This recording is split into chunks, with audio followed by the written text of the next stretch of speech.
মহান স্বাধীনতা দিবস আজ ৭১-এর বীর শহীদদের শ্রদ্ধা ভরে স্মরণ করছে জাতি।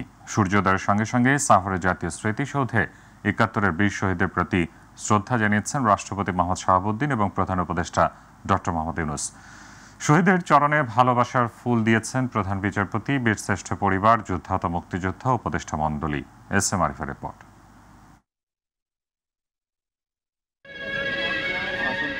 স্বাধীন বাংলাদেশের বুকে রক্তিম সূর্য মনে করিয়ে দেয় ৫৪ বছর আগের স্বাধীনতাকামী বলিষ্ঠ জাতির কথা।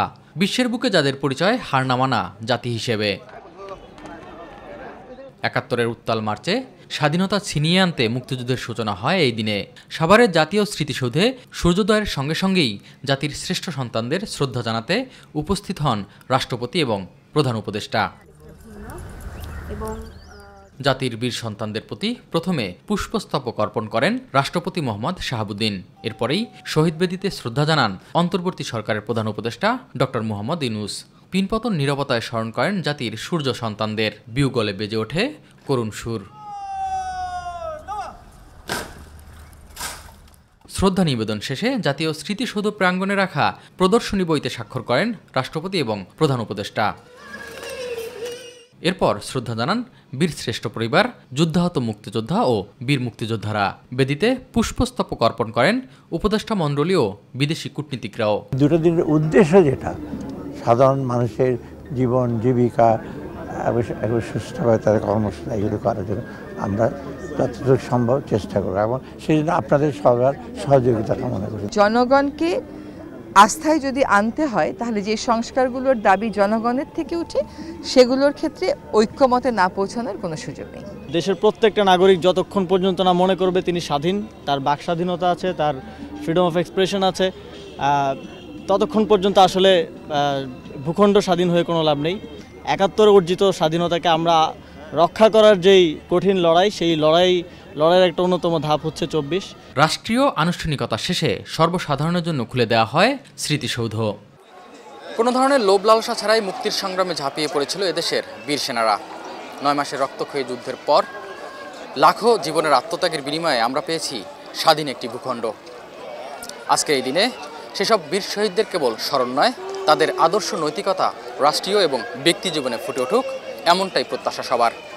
এস এম আরিফ, মাই টিভি, জাতীয় স্মৃতিসৌধ, সাভার। স্বাধীনতার ৫৪ বছর পেরোলেও যে স্বপ্ন নিয়ে দেশ স্বাধীন করা হয়েছিল তা আজও পূরণ হয়নি বলে মনে করেন রাজনৈতিক নেতারা। সাভার জাতীয় স্মৃতিসৌধে ৭১-এর বীর সেনানীদের প্রতি শ্রদ্ধা জানিয়ে তারা এসব কথা বলেন। এই সময় বিএনপির স্থায়ী কমিটির সদস্য মির্জা আব্বাস বলেন, দ্বিতীয় স্বাধীনতা বলে কিছু নেই। আর জাতীয় নাগরিক পার্টির আহ্বায়ক নাহিদ ইসলাম বলেন, ২৪-এর গণঅভ্যুত্থানের মাধ্যমে ৭১-এর চেতনা পুনর্জীবিত হয়েছে। ইউসুফ আলীর রিপোর্ট। দীর্ঘ ৯ মাসের লড়াই সংগ্রামের মাধ্যমে পাকিস্তান থেকে স্বাধীনতা লাভের পর হাঁটি হাঁটি পা করে ৫৫ বছরে পা রাখল স্বাধীন বাংলাদেশ। মহান স্বাধীনতা যুদ্ধে আত্মদানকারী বীর সেনানীদের প্রতি শ্রদ্ধা জানাতে ফুল নিয়ে সাভারে জাতীয় স্মৃতিসৌধে ভিড় করেন বিভিন্ন রাজনৈতিক দলের নেতারা। এ সময় তারা বলেন, দেশ স্বাধীন হলেও নানা কারণে স্বাধীনতার পূর্ণ স্বাদ গ্রহণ করতে পারেনি বাংলাদেশের মানুষ। বাংলাদেশ সাম্যর পথে চলবে, মানবিক মর্যাদা নিশ্চিত হবে, সামাজিক সুবিচার এখানে প্রতিষ্ঠা হবে। বাস্তবে আমরা দেখছি গত ৫৩-৫৪ বছরে বাংলাদেশ যেন ভূতের মতন যেন পেছনে হাঁটছে। সংস্কারকে নির্বাচনের বিপরীতে দাঁড় করানো হচ্ছে, নির্বাচনকে সংস্কারের বিপরীতে দাঁড় করানো হচ্ছে, ৭১-কে ২৪-এর বিপরীতে দাঁড় করানো হচ্ছে, ২৪-কে ৭১-এর বিপরীতে দাঁড় করানো হচ্ছে। এইগুলি ৭১ থেকে এই ধরনের বিভাজনের রাজনীতি আমরা দেখে আসছি। পরিপূর্ণ স্বাধীনতা ভোগ করতে রাজনীতিবিদদের আরও আন্তরিক হওয়া প্রয়োজন বলে মনে করেন তারা। আলাদা কিছু নয়, বরং ২৪-এর গণঅভ্যুত্থানের মধ্য দিয়ে ৭১-এর যে স্পিরিট সেটি পুনর্জীবিত হয়েছে। ৭১-এ আমরা যা চেয়েছিলাম সেটা ৫৪ বছরে অর্জিত হতে পারে নাই বিধায় একটা ফ্যাসিজম ১৫ বছর ধরে বাংলাদেশে চেপে বসেছিল বিধায় আরেকটি গণঅভ্যুত্থানের কিন্তু প্রয়োজন হয়েছিল। যার যার একটা মতাদর্শ আছে, যার যার মতাদর্শ থেকে তারা মানে একটা কথাবার্তা বলে যাচ্ছে, এটা অনৈক্য আমি বলবো না। তবে যদি অনৈক্য কেউ বলে, এটাকে আমি এমন করে বলবো যে এমন সময় যদি কখনো আসে জাতীয় বৃহত্তর ঐক্যের প্রয়োজন পড়বে, দেশের স্বাধীনতা সার্বভৌমত্বের জন্য ঐক্যের প্রয়োজন পড়বে, তখন কিন্তু বাংলাদেশের জনগণ এক হয়ে যাবে স্বাধীনতা সার্বভৌমত্বের সাথে। জনগণের ভোটাধিকার প্রতিষ্ঠিত হলে দেশ গণতন্ত্রের পথে দ্রুত অগ্রসর হবে বলেও আশাবাদ ব্যক্ত করেন রাজনৈতিক নেতৃবৃন্দ। 18 কোটি মানুষের যে স্বপ্ন সাধ বাস্তবায়িত হয়নি। অন্তর্বর্তীকালীন সরকার তারা মুক্তিযুদ্ধের কথা বলেন এবং 24-এর গণঅভ্যুত্থানের কথা বলেন। গণতন্ত্র এবং বৈষম্যমুক্ত সমাজ গড়ার যে আকাঙ্ক্ষা আছে সেইটা প্রতিষ্ঠায় তারা ভূমিকা নেবে। 1971-এ স্বাধীনতা অর্জন হলেও মানুষের অধিকার আদায়ের লক্ষ্যে 2024-এ এসে আরও একটি বিপ্লব ঘটাতে হয়েছে। তারপরও গণতন্ত্রের পথে উত্তরণ হয়নি স্বাধীন বাংলাদেশ। সাধারণ মানুষের প্রত্যাশা দ্রুত দেশ গণতন্ত্রের পথে উত্তরণ হবে এবং দেশের মানুষের অধিকার প্রতিষ্ঠিত হবে। সাভার জাতীয় স্মৃতিসৌধ থেকে ইউসুফ আলী, মাই টিভি। দ্রুত নির্বাচন না হলে দেশে বিভিন্ন সংকট দেখা দেবে বলে মন্তব্য করে বিএনপি মহাসচিব মির্জা ফখরুল ইসলাম আলমগীর বলেছেন, ক্ষমতায় যাবার জন্য নয়, বিএনপি নির্বাচনের কথা বলছে দেশ ও জাতির কল্যাণের জন্য। মহান স্বাধীনতা দিবস উপলক্ষে সকালে শহীদ রাষ্ট্রপতি জিয়াউর রহমানের সমাধিতে শ্রদ্ধা নিবেদন ও দোয়া শেষে এমন মন্তব্য করেন তিনি। মাহবুব সৈকতের রিপোর্ট। মহান স্বাধীনতা ও জাতীয় দিবস উপলক্ষে রাজধানীর শেরেবাংলা নগরে স্বাধীনতার ঘোষক শহীদ রাষ্ট্রপতি জিয়াউর রহমানের সমাধিতে শ্রদ্ধা নিবেদনে আসেন বিএনপির বিভিন্ন স্তরের নেতাকর্মীরা। স্থায়ী কমিটি, কেন্দ্র এবং মহানগর নেতাদের নিয়ে দলের প্রতিষ্ঠাতার সমাধিতে ফুলের শ্রদ্ধা নিবেদন এবং রুহের মাগফিরাত কামনা করেন বিএনপি মহাসচিব। পরে গণমাধ্যমের মুখোমুখি হন তিনি। চেতনাকে ধারণ করে আমরা যুদ্ধ করেছিলাম স্বাধীন সার্বভৌম গণতান্ত্রিক বাংলাদেশ। সেই বাংলাদেশ আমরা এখন পর্যন্ত পুরোপুরি অর্জন করতে সক্ষম। স্বাধীনতার আকাঙ্ক্ষা এখনো বাস্তবায়ন হয়নি মন্তব্য করে মঙ্গলবার জাতির উদ্দেশ্যে প্রধান উপদেষ্টার দেয়া ভাষণের প্রতিক্রিয়াও জানান বর্ষিয়ান এই রাজনীতিবিদ। আমরা হতাশ হয়েছি যে তার বক্তব্যের মধ্যে তিনি স্বাধীনতার ঘোষক শহীদ প্রেসিডেন্ট জিয়া রহমান বীর মুক্তিযোদ্ধা বীর উত্তমের নাম একবার উচ্চারণ করেন, অথচ এটাই ছিল ইতিহাস। আমরা আবারও চাই না আওয়ামী লীগ যে ইতিহাস বিকৃত করেছে এখন আবার সেই ইতিহাস বিকৃত হোক। আবারও নির্বাচনের রোডম্যাপ দাবি করেন বিএনপি মহাসচিব। প্রধান উপদেষ্টা যে বক্তব্য রেখেছেন সেই বক্তব্যে তিনি সেই রোডম্যাপের কথা বলেন। বিএনপি ক্ষমতায় যাওয়ার জন্য নির্বাচনের কথা বলছে না। বিএনপি জাতির স্বার্থে, জাতিকে রক্ষা করার স্বার্থে, স্বাধীনতা সংহতিকে রক্ষা করার স্বার্থে বিএনপি নির্বাচনের কথা বলছে। জাতীয় নির্বাচন দেরি হলে দেশ সংকটে পড়বে বলেও মন্তব্য করেন মির্জা ফখরুল ইসলাম আলমগীর। স্পষ্ট রোডম্যাপ এবং দ্রুত নির্বাচন, তা নাহলে যে সংকটগুলো সৃষ্টি হচ্ছে এই সংকটগুলো কাটবে না।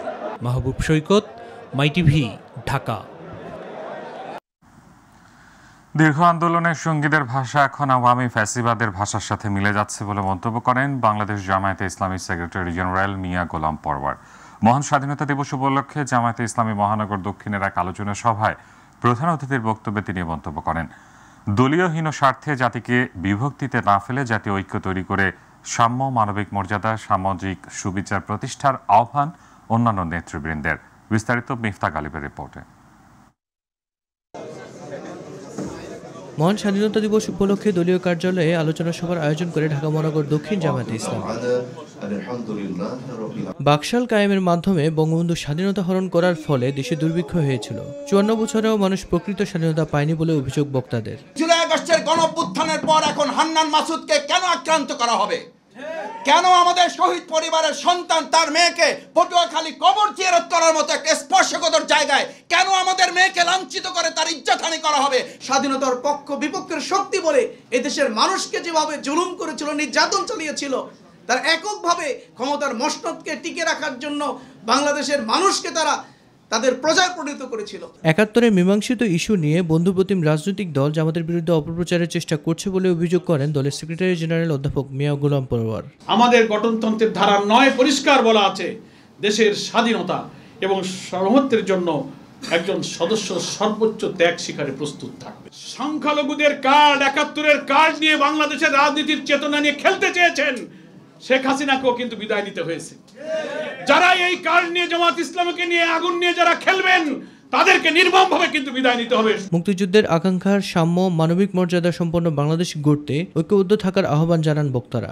শহীদ ফায়াজের বোন নেতৃবৃন্দের সামনে কান্নাকাটি করে বলতেছেন, আমার মা 8 মাস বাকরুদ্ধ, আর আপনারা বিচারের কথা না বলে কেবল নির্বাচনের কথাই বলতেছেন। হ্যাঁ, নির্বাচন হবে, কিন্তু আমার ভাইয়ের খুনের বিচার হবে না।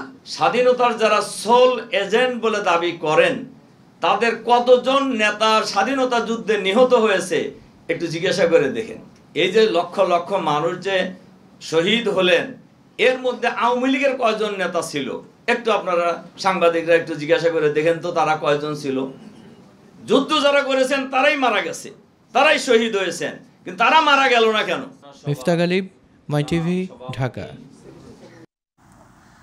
4 দিনের সফরে চীনে পৌঁছেছেন অন্তর্বর্তী সরকারের প্রধান উপদেষ্টা ডক্টর মোহাম্মদ ইউনূস। বুধবার বাংলাদেশ সময় বিকেল 4:15টায় প্রধান উপদেষ্টাকে বহনকারী বিমানটি হাইনানে অবতরণ করে। এর আগে দুপুর 1টার দিকে চায়না সাউদার্ন এয়ারলাইন্সের বিশেষ একটি ফ্লাইটে ঢাকা ত্যাগ করেন তিনি। কিয়ংহাই বোয়াও বিমানবন্দরে চীনে নিযুক্ত বাংলাদেশি রাষ্ট্রদূত নাজমুল ইসলাম এবং হাইনান প্রদেশের ভাইস গভর্নর প্রধান উপদেষ্টাকে স্বাগত জানান। প্রধান উপদেষ্টা হিসেবে এটি তার প্রথম চীন সফর। ধারণা করা হচ্ছে সরকার প্রধানের এই সফর উভয় দেশের দ্বিপাক্ষিক সম্পর্ককে নতুনভাবে সুসংহত করতে সহায়ক হবে। প্রধান উপদেষ্টা চীনের হাইনান প্রদেশে অনুষ্ঠেয় 2025 সালের দ্য ব্যুরো ফোরাম ফর এশিয়ার বার্ষিক সম্মেলনে 27 মার্চ পেনিং ট্যানারিতে অংশগ্রহণ করবেন। সফরের তৃতীয় দিন 28 মার্চ বেইজিংয়ের চীনের প্রেসিডেন্ট শি জিনপিংয়ের সঙ্গে মোহাম্মদ ইউনূসের একান্ত বৈঠকের কথা রয়েছে। এই সফরে বড় চুক্তি সই হবে না, তবে কিছু সমঝোতা স্মারক সই হতে পারে।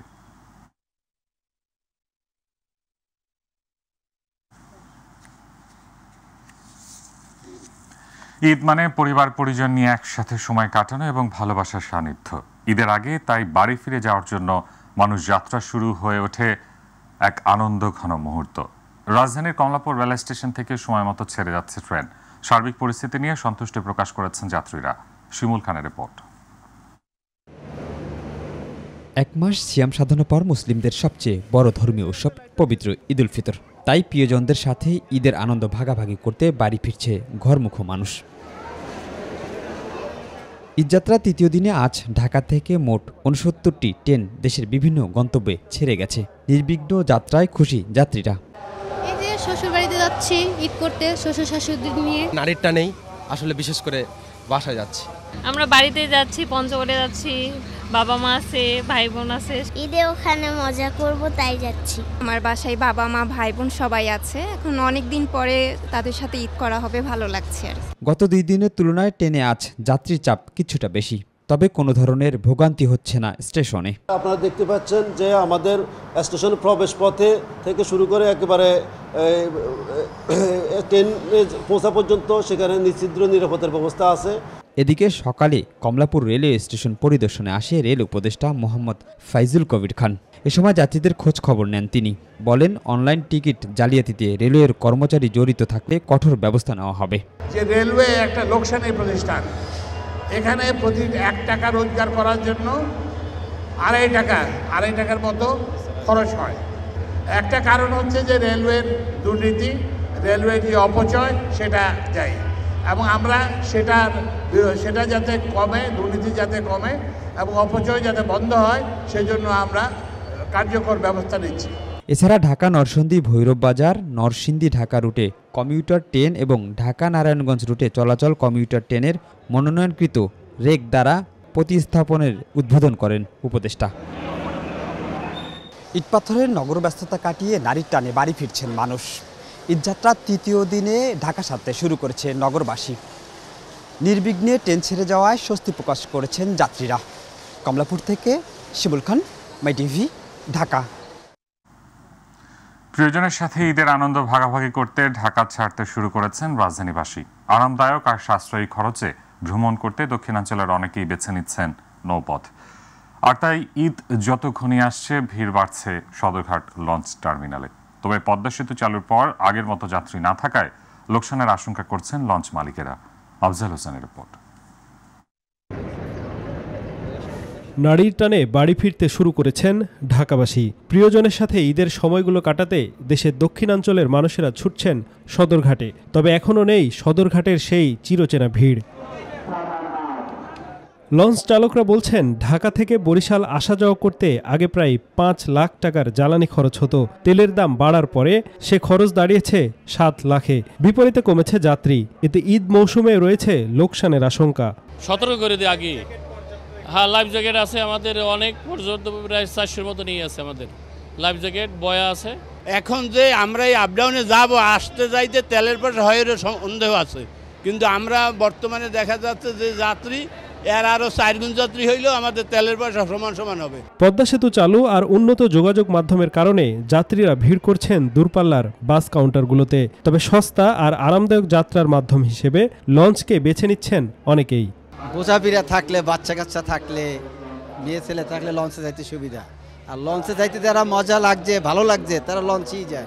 বাসেও যাতায়াত করি, লঞ্চেও যাতায়াত করি। আজকে ভালো লাগছে, লঞ্চে ইচ্ছা করছে দেখে আজকে লঞ্চে যাচ্ছি। লঞ্চের সুবিধা হলো শান্তিতে স্বাচ্ছন্দ্যভাবে মানুষ শুয়ে বয়ে এবং ঘুমিয়ে বাড়িতে যেতে পারে। আমি যাচ্ছি দেশে, সবার সাথে ঈদ করব, লঞ্চে যাইতে ভালো লাগে, সেজন্য যাইতেছি। পদ্মা সেতু চালুর পর থেকে লঞ্চের যাত্রী কিছুটা কমেছে, তবে স্বস্তিদায়ক যাত্রা আর আরামদায়ক ভ্রমণের কারণে লঞ্চের প্রতি আগ্রহ কিছু যাত্রীর বিন্দুমাত্র কমেনি। এখানে আসা যাত্রীদের প্রত্যাশা নিরাপদ ভ্রমণের। তারা গ্রামে গিয়ে পরিবারের সদস্যদের সাথে ঈদের আনন্দ ভাগাভাগি করে আবার নিরাপদে ফিরতে চান নিজেদের কর্মস্থলে। আফজাল হোসেন, মাই টিভি, ঢাকা। চট্টগ্রামের মিরসরাই উপজেলার বারোয়ারহাট পৌর বিএনপির 2 গ্রুপের গোলাগুলি ও সংঘর্ষে এক পথচারী নিহত হয়েছেন। এ সময় আহত হয়েছেন আরও প্রায় 10 জন। সকাল 10টা থেকে দুপুর 2টা পর্যন্ত বারোয়ারহাট পৌর এলাকায় দফায় দফায় সংঘর্ষ চলাকালে এই হতাহতের ঘটনা ঘটে। বিএনপির একাধিক সূত্র জানিয়েছে নিহত ব্যক্তি একজন পথচারী। ঘটনাক্রমে তিনি হামলার শিকার হয়ে মৃত্যুবরণ করেন। এছাড়া সুমন ও মোশাররফ নামের 2 বিএনপি কর্মীর অবস্থা আশঙ্কাজনক। তাদের উন্নত চিকিৎসার জন্য চট্টগ্রাম মেডিকেল কলেজ হাসপাতালে প্রেরণ করা হয়েছে। এই ঘটনার পর এলাকায় বাড়তি পুলিশ মোতায়েন করা হয়েছে। থমথমে পরিস্থিতি বিরাজ করছে।